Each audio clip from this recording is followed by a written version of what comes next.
Hey sis, why didn't you come to mom's funeral? What? I can't believe my own sister wouldn't even come to her mother's funeral. You're so cold-hearted. It's awful, just awful. That's not something a decent person would do. I was bewildered by the sudden phone call from my sister. Our mother had passed away 3 years ago, and we had already held a proper funeral. I had no idea what my sister was talking about. I'm married now, and my husband and I are both working. We've been blessed with children, and we make sure to give them extra love and attention so they don't feel lonely. My husband is incredibly supportive with both housework and childcare, and I'm proud of our ideal family. I have a strong desire to ensure my children never experience the same things I did. My parents divorced when I was in elementary school due to my mother's affair. My father discovered the affair because I told him. Though it's often believed that children will always side with their mother, that wasn't the case for me. My mother was far from the ideal maternal figure. I have no memories of being loved by her. I have one younger sister, but our mother only doted on her. It seemed that even spending time on housework was a waste to her, so all the chores were forced on me. My mother despised me for revealing her affair and hated me even more. She constantly berated me, leaving me with physical and emotional scars. When the divorce was finalized, she took my sister and left. Thanks to my father and grandparents, I maintained a relationship with my sister, seeing her regularly. But as I entered middle school, those meetings became less frequent. I thought it was due to adult issues, but it turned out my sister was avoiding me. After being turned down a few times, I asked if I had done something to upset her. My sister told me that our mother had said the family fell apart because of me. From their perspective, I was the traitor. My sister believed that if she continued seeing me, she would be the next to be abandoned. She couldn't bear to contact or meet me behind our mother's back anymore and wanted me to stop. I explained that our mother had betrayed us first by cheating on our father, causing our family to fall apart. My sister knew about the affair but held it against me for being the one who told our father. Even though she understood, she still saw me as the traitor since she had to live with our mother. She wouldn't listen, insisting it was my fault for not turning a blind eye. During all this, my father remarried, and I got a new stepmother. At first, it was awkward, but she tried her best to be an ideal mother figure. Seeing her efforts, I decided to cherish my new family. I stopped contacting my sister, and we eventually drifted apart. I had no lingering feelings for my biological mother, who only loved my sister. I went to college and secured a job. Just when I thought I could finally repay my father and stepmother, my father passed away in an accident. Despite our distance, I informed my sister that our father, who was still her father, had passed away. However, my sister did not offer any words of condolence. After saying, "Serves him right," she laughed scornfully. I thought she would still come to the funeral, but my biological mother and sister never showed up. However, when we discussed my father's inheritance later, they suddenly appeared. Everyone was taken aback by their flashy and inappropriate attire and heavy makeup, which made them barely recognizable. At least tell us the date for deciding the inheritance. We had to check every day because we didn't know when it would start, my sister complained. From the end of the funeral until today, my mother had been watching nearby, hoping to participate in the inheritance discussions. I thought she should have just shown up at the funeral instead, since the inheritance discussion was scheduled as soon as possible after the funeral. Because of what you said, my poor little daughter had to suffer. You're going to give us a fair amount, right? My mother demanded. Even though they divorced and lived separately, the children still had the right to inherit. I had no intention of refusing that in the first place. My father's personal assets were not large enough to be distributed among the family. I can earn my own money by working, and my stepmother is still young enough to continue working. She plans to work for a while longer, so even if I gave my father's property to my biological mother, my stepmother wouldn't struggle financially. Besides, I didn't want any more disputes, so I gave up my claim to my father's inheritance.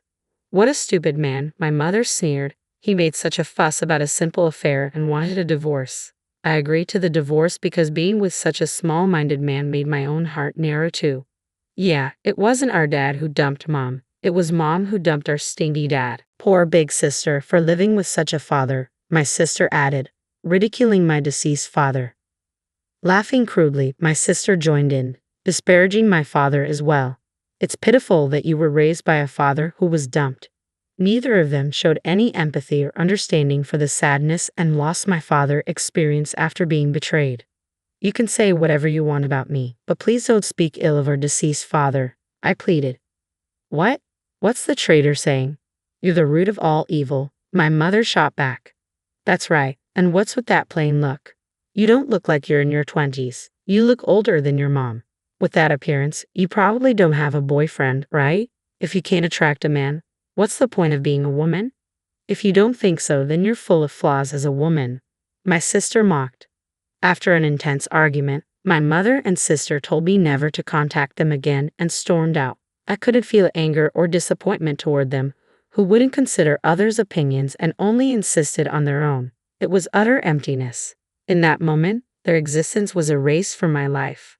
After they left, there was silence for a while, but someone coughed and snapped me back into reality. The inheritance was then divided solemnly. Years later, my stepmother inherited the house my father left, and I continued living there. I wasn't sure, but I believed she was thinking about me. Even though I was an adult, my stepmother tried to be a mother figure for me. Her support made me very happy, but then she became ill and was hospitalized. I'm sorry I didn't ask you to live with me just so you could take care of me, she said. I know, but even if we lived separately, I would have taken care of you if you were hospitalized, so don't worry, I replied.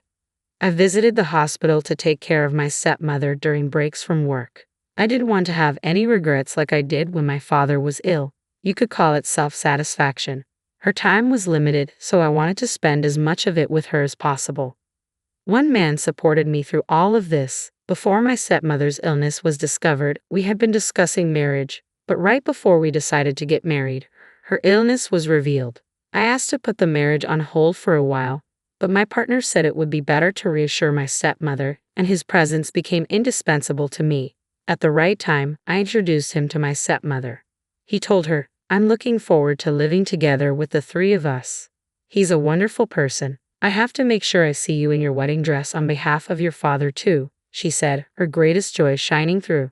She lived longer than initially expected, but a few days after my wedding, she passed away, joining my father.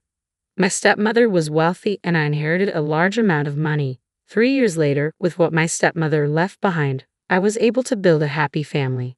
From the start of our marriage, my husband and I decided to continue working and live within our means, not relying on any inheritance. Today, as usual, I went to work and received a call from an unknown number on my personal cell phone. Assuming it was a sales call, I ignored it. However, the calls persisted, coming in every minute. Eventually, I answered at the end of the day and discovered it was my estranged sister. Why didn't you come? She demanded. Come to what? What are you talking about? I replied, confused. How could you forget our mother's funeral? She sobbed. Our mother's funeral was 3 years ago, I said, bewildered. She paused before continuing angrily, oh, maybe your stepmother died too. I'm talking about our real mother. Calling someone you're not even related to mother is disgusting.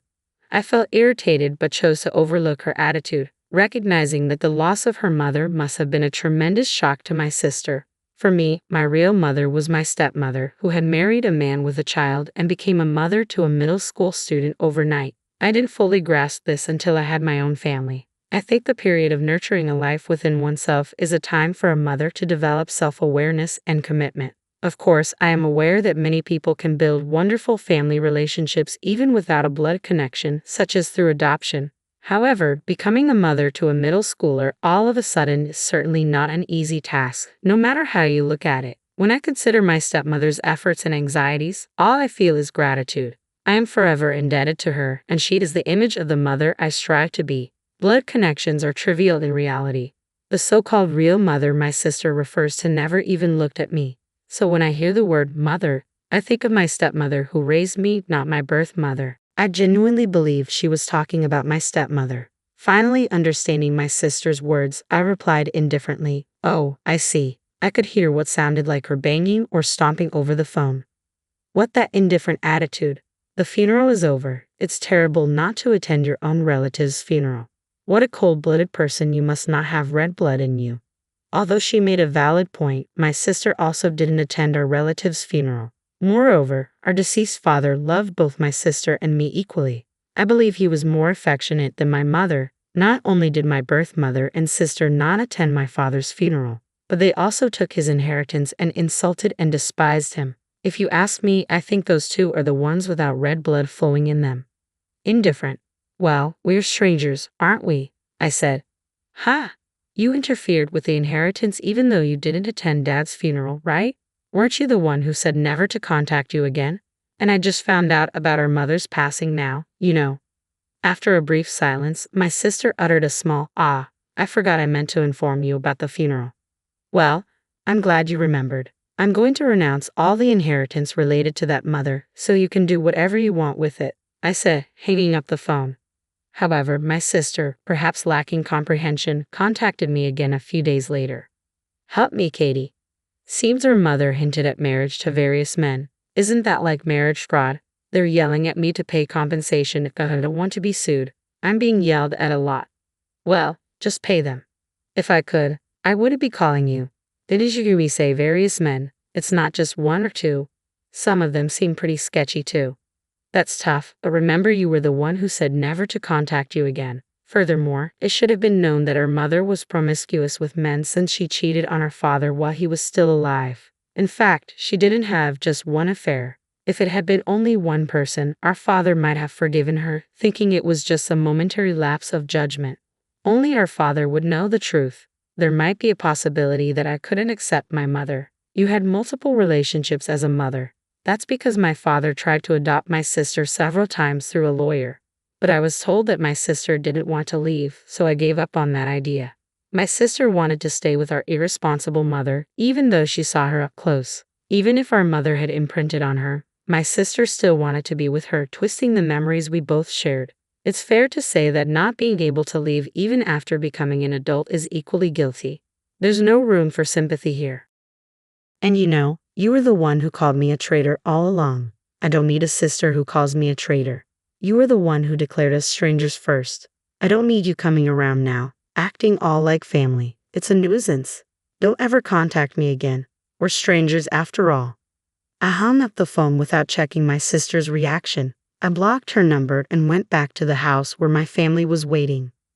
Later, I received a call from my biological mother's relatives. I thought we were done, but they apologized for the rudeness my mother and sister had shown me, so I decided to hear them out. The relatives remembered how harshly my mom treated me and were shocked that she could shamelessly claim my father's inheritance after we had separated. They apologized profusely for allowing the visit during a time when my grief had not yet healed. But that's all in the past now. Next, they talked about my sister.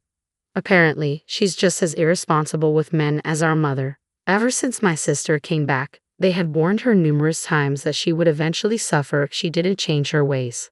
But instead of changing, my sister became just like our mother, and they could no longer control her. Mother got involved with bad men, and my sister was being forced into criminal activities. Feeling cornered, my sister was also dating multiple men at the same time, leading to several intense confrontations. Unable to handle it anymore, the relatives declared that they would cut off their relationship if their advice wasn't heeded. And then our mother died. As my sister is an adult, they decided to continue with cutting off their relationship. But right after our mother's funeral, another confrontation occurred. Since then, her whereabouts have been unknown.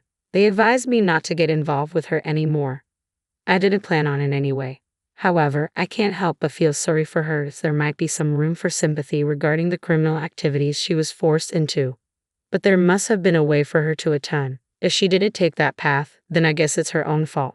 That's what I decided to think. After hanging up the phone, I heard the sound of my husband and children laughing happily in another room. I want to protect this family, so I decided to live my life using my biological mother and sister as negative examples.